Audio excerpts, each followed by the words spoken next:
Welcome everyone to a little bit of light awaiting Moshiach. Last week we began speaking about the prohibition of rechilus, which is a form of lashon hara, in which A tells B what C said or did regarding him that would be problematic to B for what C is doing. And we give an example of where even this person you're talking about who did something is not doing anything wrong. Your intention was not to say he did anything wrong, but it's something that causes animosity from B to C because of what C did.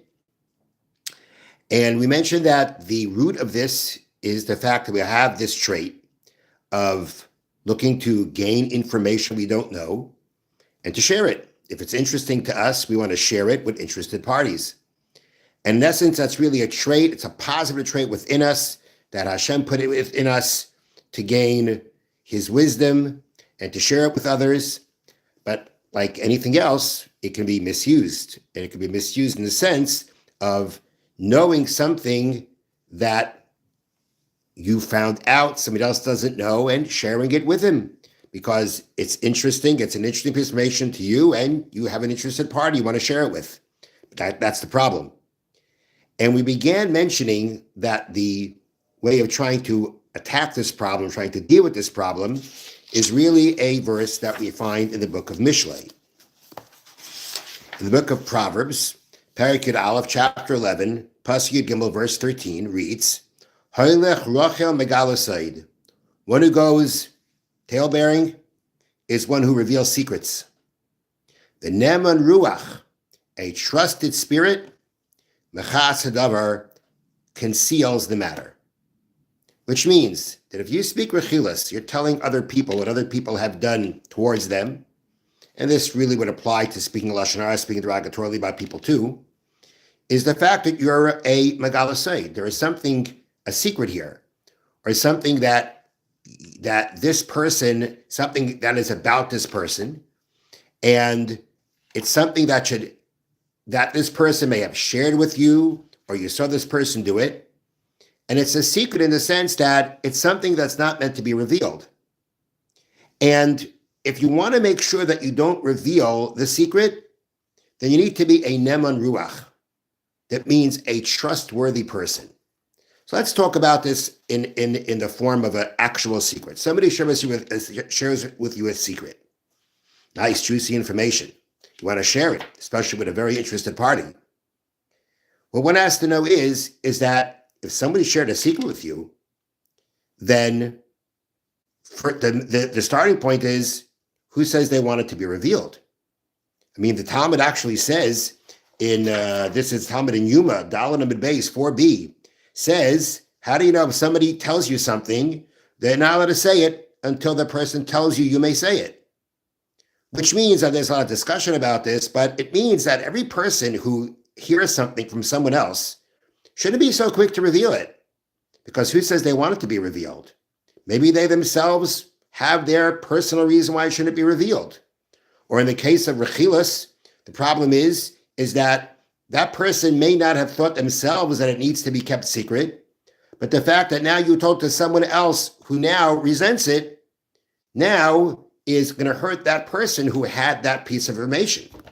Somebody just today told me about a situation they had about a friend of theirs, somebody who they know, an acquaintance of theirs, who told them that he needed more work.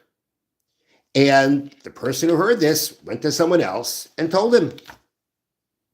And the person who needed that more work was upset because he didn't want that person who actually said they would help to know that he needed more work. For whatever reason. I'm not saying the person did something wrong when he went to that third party.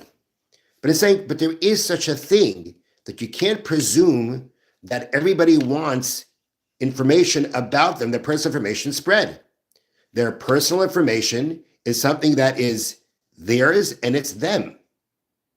And therefore, if you are a trusted person, a trustworthy person, a responsible person towards others, then you're not just going to go ahead and reveal things that they say or that they do.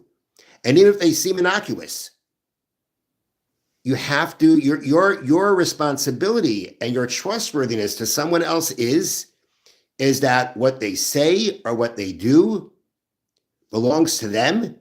It is them, and you cannot reveal it because somehow or another, there are many possible ways of how that could make problems. And when it's rechilas in the sense that it creates resentment with another person, that's even worse. Because even if it's not a person that you know personally, so I shouldn't say you know personally, maybe it's someone that you didn't interact with, you just saw them do something very innocent, and they never told you not to tell anything without getting into them telling you don't say this, don't say this. But you still have the responsibility to protect that person. What you know of that person, if you're a trustworthy person, you're not just going to reveal it because you need to be responsible. You need to protect that person. And if you just go now and tell someone this really interesting piece of information, and that causes negativity on that person's part, you've betrayed that person. So the way that we attack this root problem of rechilas, which is the desire to pass on information that interests us to other interested parties, which, as we said before, should really be used in studying Hashem's wisdom and passing that on to others. The way to avoid that, there is one way to avoid it is to think about, I don't want to cause bad feelings between the two of them. But there's something, I think we call it more basic. And more basic means that if you are a trustworthy person, if you are loyal to your fellow man, and you want them to be protected, then you do not reveal the things that you know about them. Because if you are loyal and you are trusted and you want to be a trustworthy person, then you need to protect another person's honor, another person's feelings, another person's position. And even if they didn't tell you not to pass it on, but the fact that you know it is not a reason not to pass it on. Because if you're a trustworthy person and you're responsible to others and you want to protect them, which we all should be doing, then you don't reveal things about them. So this is an important lesson about how it relates to whether it's rechilas, whether it's lashon hara too.